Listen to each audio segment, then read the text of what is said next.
சித்தர்களின் தலைவனான முருகப்பெருமானையும் சிவபெருமானையும் வழிபடுவதற்குன்னு ஒரு சில முறைகள், சில சூட்சமங்கள் இருக்குது. அப்படி வழிபட்டால் மட்டும்தான் அவங்களுடைய முழுமையான அருளை நாம் பெற முடியும்.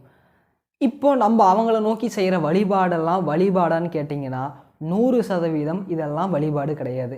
இதனால் நமக்கு ஆன்ம முன்னேற்றம் கிடைக்குமான்னு கேட்டிங்கன்னா நிச்சயமாக இதனால் நமக்கு ஆன்ம முன்னேற்றம் அப்படிங்கிறது கிடைக்காது. அப்போது சித்தர்களின் வழிபாடு என்ன, சித்தர்களை வழிபடும் முறையும் சூட்சமும் என்ன, அதை தெரிஞ்சுக்கணுமா? அனைவருக்கும் வணக்கம். இது உங்கள் மகாரம்.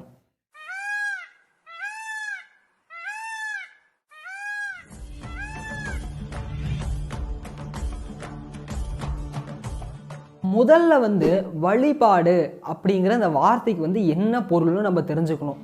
இப்போது நம்ம எல்லாரும் வழிபாடுங்கிற பேரில் என்ன பண்ணுறோம் அப்படின்னா, கோயிலுக்கு போகிறது, விளக்கு போடுறது, இல்லை வேல் குத்துறது, காவடி எடுக்கிறது, குறிப்பாக முருகனுக்கு இந்த மாதிரி விஷயங்களை செஞ்சுட்டு நானும் முருக பக்தன், நானும் முருகரை வழிபடுறேன் அப்படின்னு சொல்கிறாங்க. முருக பக்தன் அப்படின்னு சொல்கிற வரைக்கும் இது சரியான பொருள். ஆனால் ஒரு ஆன்ம நிலையில் நான் அடுத்த நிலைக்கு போகணும் அப்படின்னு சொல்லும்போது இதையெல்லாம் வழிபாடுன்னு நீங்கள் சொன்னீங்கன்னா அது 100% தவறு. அப்போ வழிபாடு அப்படிங்கிற பெயருக்கான பொருள் என்னன்னு பார்த்தீங்கன்னா, ஒருவருடைய அவர் காட்டிய வழியை பின்பற்றி அதே வழியில் நடப்பதற்கு பேர் தான் வழிபாடு அப்படிங்கிற ஒரு விஷயம்.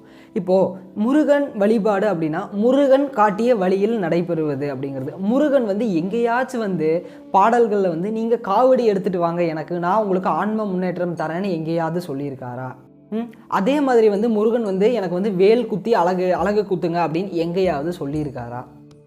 நிச்சயமாக கிடையாது. அப்போது இந்த மாதிரி விஷயங்களெல்லாம் பயன் கொடுக்குமா கொடுக்காதா தம்பி அப்படின்னு கேட்டிங்கன்னா நான் அப்படி சொல்லவே வரல. இந்த மாதிரி விஷயங்கள் எல்லாம் 100% பயன் கொடுக்கும். எப்போன்னு கேட்டிங்கன்னா, உலகியல் வாழ்க்கைக்கு இதெல்லாம் நீங்கள் பயன்படுத்துனீங்கன்னா 100% பயன் கொடுக்கும். ஏன்னா இது எல்லாமே பார்த்தீங்கன்னா நம்ம ஏன்ஷியன்ட் ட்ரெடிஷனோட ஒரு சில மேனிஃபெஸ்டேஷன் டெக்னிக்ஸை நம்ம ஊருக்கு தகுந்த மாதிரி மாற்றி வச்சுருக்க விஷயங்கள். இதெல்லாம் அங்க பிரதட்சணம் பண்ணுறது, காவடி எடுக்கிறது, இல்லைனா இந்த மாதிரி ஆலயங்களை 108 முறை வலம் வருவது, இது எல்லாமே பார்த்தீங்கன்னா இப்போ சொல்கிறாங்க இல்லைங்களா, மேலை நாடுகளில் law of attraction, manifestation, law of vibration, என்னென்னமோ லாவில் கொண்டு வராங்க இல்லையா. நம்ம படிக்கும்போதெல்லாம் நியூட்டனோட 3rd லா வரைக்கும் தான் நமக்கு தெரியும். இப்போ பார்த்தீங்கன்னா லா ஆஃப் அட்ராக்ஷன் சொல்கிறாங்க, மேனிஃபெஸ்டேஷன் சொல்கிறாங்க, கிராட்டிடியூட், என்னென்னமோ சொல்கிறாங்க. பட் இதெல்லாம் எப்போவோ நம்ம ஆளுங்க ரெடி பண்ணி வச்சுட்டு போயிட்டாங்க. அதுக்குள்ளே அந்த கேட்டகரிஸ்குள்ளே வர்றது தான் பார்த்தீங்கன்னா இந்த மாதிரி விஷயங்கள்லாம் உலக வாழ்க்கைக்கு 100% இதெல்லாமே உங்களுக்கு பயன் தரும். ஆனால் நான் ஆன்மாவை உணரணும், ஆன்மாவை தேடியே என்னுடைய பயணம், அதாவது இறைவனை நோக்கி நான் இருக்கிறேன், எனக்கு இந்த மாதிரி விஷயங்களை முழுமையாக புரிஞ்சுக்கணும் அப்படின்னு கேட்டிங்கன்னா அந்த இடத்துக்கு இதோட பலன் ரேஷியோ 0% அப்படிங்கிறது தான். இதுக்கு ஒரு சின்ன உதாரணம் எப்படின்னு பார்த்தீங்கன்னா, நம்ம திருக்குறள் எடுத்துக்கலாம். திருக்குறளில் திருவள்ளுவருடைய அந்த 1330 திருக்குறளுமே பார்த்தீங்கன்னா அதற்கு ஒரு அர்த்தம் மட்டும் கிடையாது. அதுக்கு உலகியல் அப்படிங்கிறதுக்கு ஒரு அர்த்தமும், நம்மளோட ஆன்ம அளவில் போகும்போது அதுக்கு வேற ஒரு அர்த்தமும் திருக்குறள் கொடுக்கும். இது நிறைய பேருக்கு தெரிஞ்சிருக்கும் இந்த விஷயம். இப்போது திருக்குறளில் எப்படி இரு அர்த்தங்கள் இருக்கோ, இரண்டுமே நம்ம தப்புன்னு சொல்ல முடியாது, இரண்டுமே சரியான அர்த்தங்கள் தான்.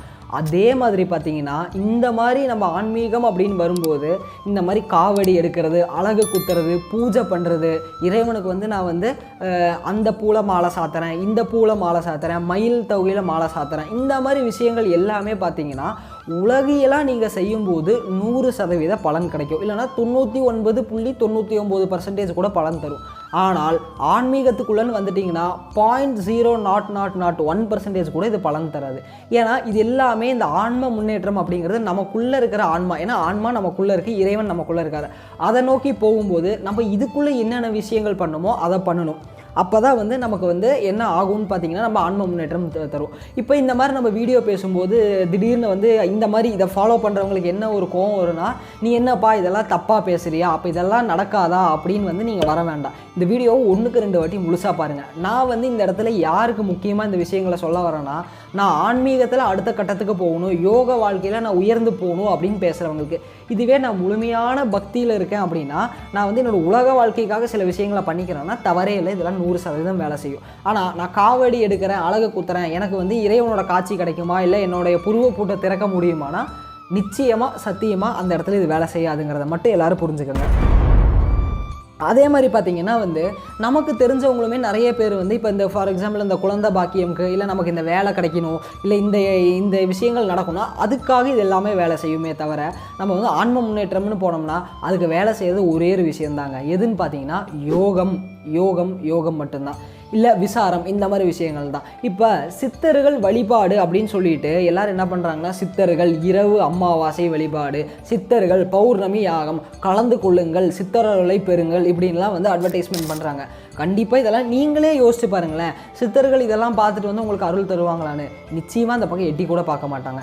ஏன்னா அவங்க சொன்ன யாகம், அவங்க சொன்ன ஹோமம் அப்படிங்கிறது நமக்குள்ளே நம்மளோட யோக கணலை வச்சு பண்ணுமே தவிர வெளியே நம்ம அதுக்குன்னு ஒரு மனை கட்டி அதில் பண்ணுறதுக்கு பேர் யோகம் கிடையாது, யோக கணல் கிடையாது.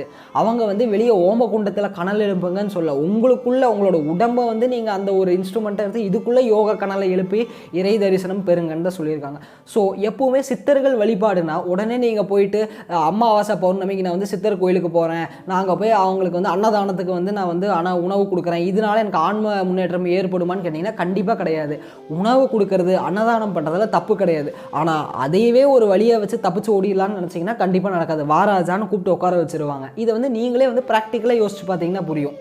அதனால் சித்தர்கள் வழிபாடுனா முழுமையாக உங்களோட மெய், உங்களோட உடல் அதை பற்றி தெரிஞ்சுக்கிட்டு உள்ளே இருக்கிற மெய்யாகிய உண்மையாகிய இறைவனை புரிஞ்சு நீங்கள் அந்த வழியில் நடைபெற்றால் மட்டுமே சித்தர்களோட அருள் கிடைக்குமே அன்றி வேறு எது பண்ணாலும் கிடைக்காதுங்கிறது இந்த இடத்துல புரிஞ்சுக்கோங்க.